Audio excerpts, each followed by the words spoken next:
Is murder ever justified? It's a controversial question, and one that lies at the heart of one of Italy's most enduring tragedies. A tragedy that would blur the lines between villain and victim, between murderer and martyr, to create an unlikely Italian heroine. Welcome back to Historical Horror, a series in which I draw upon my two absolute favorite subjects to bring you the strangest, creepiest, darkest tales from our past. Today, we're talking about Beatrice Cenci. And apologies in advance, that is the only time I will be pronouncing her name correctly. I studied French for over a decade and will happily attempt the French flourish, but I have no business attempting Italian pronunciation. So for the rest of the video, I will be using her whitewash name, Beatrice. On the morning of September 9th, 1598, screams echoed through the stone halls of La Rocca, the remote mountain fortress where Count Francesco Cenci had lodged his family to escape the heat and scrutiny of Rome. Perched above the little village of La Patrella, the castle was as cold and imposing as the man who ruled it. Count Francesco was a notoriously cruel nobleman, as feared by the locals as he was despised by his own household. That morning, Francesco's broken body was discovered in the warren, a dense brush-choked gully at the foot of the castle rock that served as a waste pit. At a cursory glance, it appeared that he had fallen, plunging from a crumbling upper balcony in the night. But when the corpse was pulled from the ravine and washed, it was clear that something was off. There were 3 clean puncture wounds around the Count's temples. Too precise for an accident. Too brutal to ignore. The verdict was clear. Count Francesco had been murdered. An investigation was launched and questions were put to the household. At the moment, this included Francesco's second wife, Lucrezia, their 11-year-old son, Bernardo, and Beatrice, Francesco's 21-year-old daughter from his first marriage.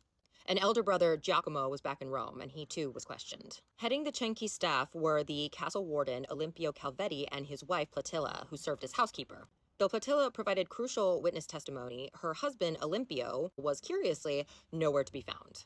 Over the next several days, the scene was examined, witnesses came forward, servants talked, and soon an arrest was made. 2, in fact. Francesco's daughter, Beatrice, and his wife, Lucrezia. Rome was shocked. Surely 2 women could not be the architects of such a horrific crime. Well, as it turned out, they had not acted alone. Giacomo was arrested back in Rome, and a warrant was issued for 2 hitmen who were now on the run. That is, the castle warden, Olimpio Calvetti, as well as another accomplice. Even little Bernardo was taken into custody. At first shocking, the involvement of Francesco's wife and children in his death was soon undeniable, confirmed by physical evidence as well as witness testimony. The Cenci murder became a cause célèbre. Rome was riveted, fascinated, and horrified by turns. According to the complex codes of honor that governed early modern Italy, patricide was considered the most vile of all crimes. For a child to turn against her father was an appalling transgression of the fundamental order and morality of Italian society. But, as more details emerged, the story itself began to transform. No longer a cut-and-dry tale of cold-blooded killers. It became rather a story of what suffering and desperation can do to the soul.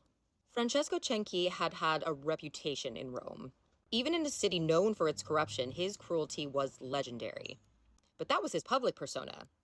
As it turned out, he was even more monstrous behind closed doors than most realized. He terrorized his wife, brutalized his sons, and he kept Beatrice hidden away, far from the prying eyes of the men who would impose themselves on a wealthy, beautiful noblewoman.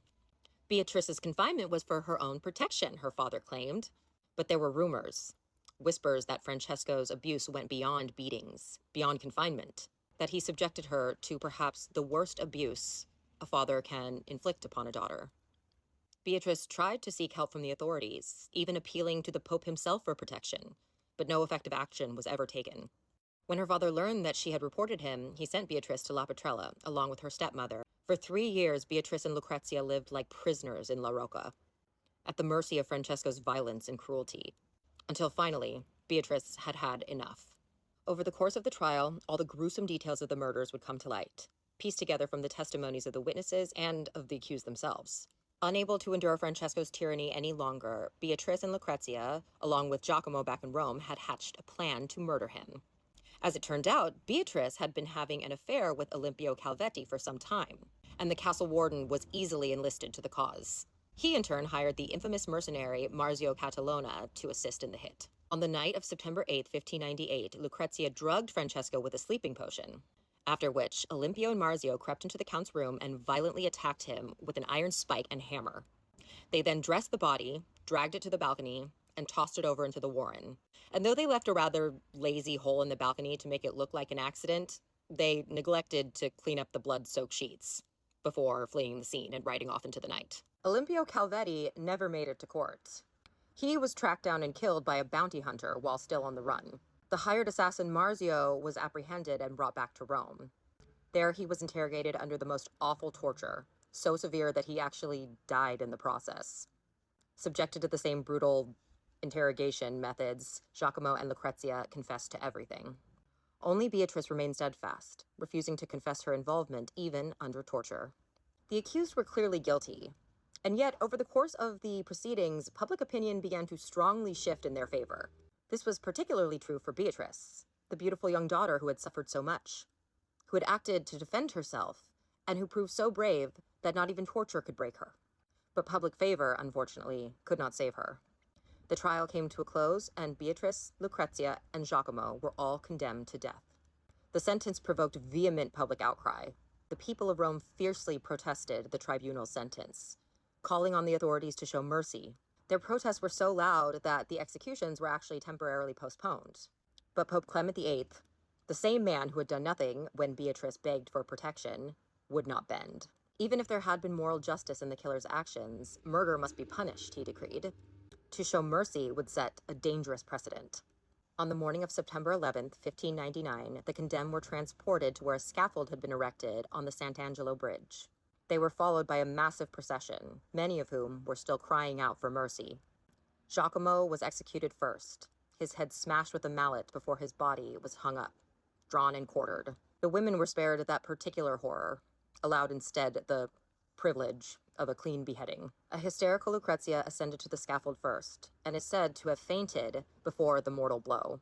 Beatrice reportedly met her death with exceptional dignity and composure, moving the crowd to cry out in anger and sorrow as the axe fell.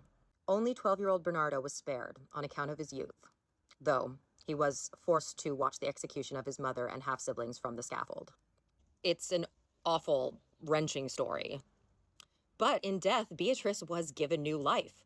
In the centuries that followed, she became a symbol of resistance against cruel oppression, of feminine virtue, innocence, and courage in the face of unimaginable suffering. In Beatrice Cenci, the usually incompatible personas of reviled murderer and venerated martyr coexist in strange harmony. She has endured in historical memory as a proto-feminist heroine who dared to turn victimhood into vengeance, and in turn transform the silence of the voiceless into a timeless legacy of subversive defiance.